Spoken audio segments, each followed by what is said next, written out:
What's up, Kool-Aids, and welcome back to Camp Nou. Today, we're going to tell you about a bunch of interesting things that you may not have known about our Europa League last 16 opponents, Galatasaray.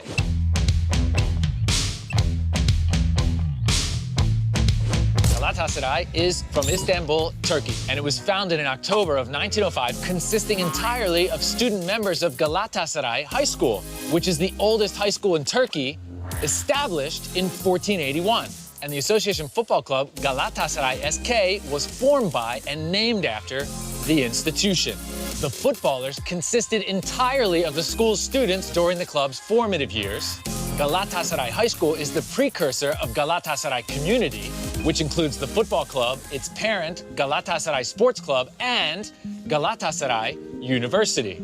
Now, the name Galatasaray means Galata Palace, as the school is located at the northern end of Galata, a medieval citadel from the 13th to the 15th century. Internationally, Galatasaray won the UEFA Cup and the UEFA Super Cup in the year 2000, becoming the first and only Turkish team to win a major UEFA competition. It was in that very 1999 to 2000 season that Galatasaray achieved the rare feat of completing a treble by winning the Super League, the Turkish Cup, and the UEFA Cup all in the same season. Overall, Galatasaray has some very impressive honors, including 22 league titles, 18 Turkish Cups, 16 Turkish Super Cups, 1 UEFA Cup, and 1 UEFA Super Cup, which came against Real Madrid in 2000.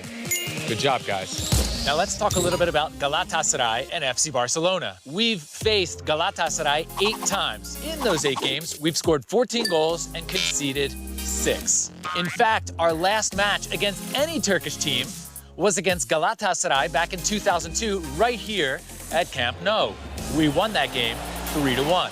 And the last time we played in Turkey, also in 2002, was a 2-0 victory for us at the Ali Sami Yen Stadium. There have been a total of 6 players who have played for both teams, including the Romanians Gheorghe Hagi and Gheorghe Popescu, the Dutchman Frank de Boer, the Mexican Giovanni dos Santos, Turkey's own Arda Turan, and last but not least, goalkeeper Iñaki Peña, who on the final day of the winter transfer market joined Galatasaray on loan until the end of this season. Why don't we talk a little bit about Galatasaray on social media, where they are quite the force. They have around 11 million followers on Facebook, Instagram, and their main Turkish Twitter account, while their English Twitter account has over 600,000 followers, and on YouTube, they have almost 2 million subscribers. The current manager of Galatasaray is none other than Domenic Torrent, who from 2008 to 2012 was an assistant under Pep Guardiola here at Barça. And former La Masia goalkeeper coach Ricard Segarra is now the goalkeeper coach at Galatasaray. Small world. Another interesting connection between Barça and Galatasaray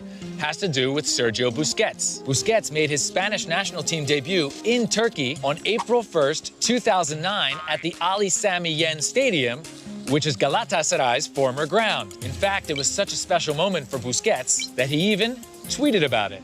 In January of 1999, Barça and Galatasaray played a friendly in Malaga that ended in a 2-2 draw. And Xavi, who was in his very first season at Barça, played in that match. The biggest success in Galatasaray history was the 2000 UEFA Cup. They played the final that year against Arsenal, and in that game, 6 players were on the field who would go on to play for Barça. Popescu and Hagi were playing for Galatasaray, while 4 other future Blaugranas were playing for Arsenal, including Silvinho, Emmanuel Petit, Marc Overmars, and Thierry Henry. Of course, that 2000 UEFA Cup final ended in dramatic fashion. The game went to extra time and then penalty kicks, with Galatasaray prevailing. In fact, it was Popescu who made the winning penalty kick in that game, and it was in that moment that the Turkish TV announcer said, "Haydi oğlum," which is Turkish for "Vamos." Following that victory, "Haydi oğlum" would go on to become one of the most famous phrases in Turkish football history. And last but not least, let's talk about a timeless tweet. It came from Danny, a former Galatasaray player back in 2013. In the wake of Barca's loss to Bayern Munich in the UEFA Champions League, Danny used Google Translate in order to be able to post in Turkish, which made the tweet not only confusing, but even better, the gist of which was that Barca are Barca and the club will rise again. Perhaps a premonition that we see unfolding before our very eyes right now in 2022. Well, that's all the time we have for this special 10 Things video about Galatasaray. We want to thank you for watching. Make sure you like, share, and subscribe, and we'll see you next time on 10 Things.